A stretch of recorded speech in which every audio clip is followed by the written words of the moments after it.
네, 여야 4당이 선거제와 검찰 개혁 법안 등을 패스트트랙, 즉 신속 처리한 건으로 지정해 추진하는 것을 계속 논의를 이어가고 있지만 난항이 계속되고 있습니다.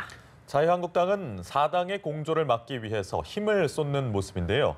국회에 나가 있는 취재기자 연결해서 자세한 얘기 들어보겠습니다. 지성림 기자. 네, 오늘은 중앙선관위가 국회에 선거구 획정안을 제출해야 하는 마감 시한입니다. 더불어민주당과 바른미래당, 민주평화당, 정의당 등 여야 4당은 오늘까지 선거제 개혁과 관련한 단일안을 도출하겠다고 했지만 협상이 난항을 겪으면서 약속을 지키기 어렵게 됐습니다. 특히 선거제 개혁안 등의 패스트트랙 추진을 위해서는 원내 3당인 바른미래당의 공조가 필수인데요. 바른미래당에서 패스트트랙과 관련한 내부 조율에 실패했습니다.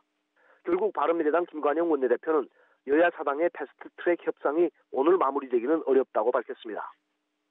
한편 한국당은 긴급 의원총회를 열고 여야 4당의 패스트트랙 공조를 저지하기 위한 대응책을 논의했습니다.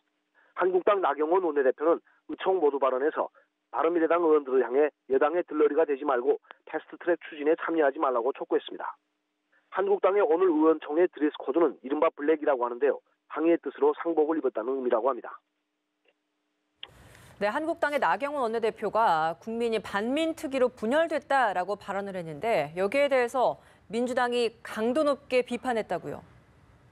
네, 민주당 윤호중 사무총장은 대전에서 열린 당회의에서 나 원내대표는 반민특위를 야밤에 습격해 강제로 해산시킨 이승만 전 대통령의 행위가 잘 됐다는 것인지 거기에 대한 입장을 밝혀야 한다고 촉구했습니다. 박주민 최고위원도 나 원내대표가 이런 식으로 발언하는 것은 과연 제대로 된 역사인식을 갖고 있는가 하는 의심이 들게 한다며 부디 나경원은 아무 말 대잔치를 중단해 주길 바란다고 직격탄을 날렸습니다. 바른미래당도 비판에 가세했는데요. 김정하 대변인은 논평에서 친일에 대한 후회는 없고 친일에 대한 후회가 되려 하는가고 반문하며 자유한국 총독부로 당명을 바꾸라고 지적했습니다. 이 같은 비판에 대해 나 원내대표는 오늘 한 라디오 인터뷰에서 반민특위 활동은 당연히 제대로 됐어야 한다. 반민특위 활동이 나쁘다는 말은 아니라고 해명했습니다. 나 원내대표는 오늘 열린 한국당 의총에서는 가짜 유공자가 있으면 드러내는 게 맞지만 좌익 사회주의 활동을 한 독립유공자를 대거 포함하겠다고 한다며 해방 이후 자유민주주의를 부정한 세력에게까지 독립유공자 소운을 주려는 게 아닌가 싶다고 지적했습니다. 네, 오늘 또 국회에서는 행정안전위원회 등 여러 상임위 전체 회의가 진행되고 있는데 야당의 공세가 있었습니까?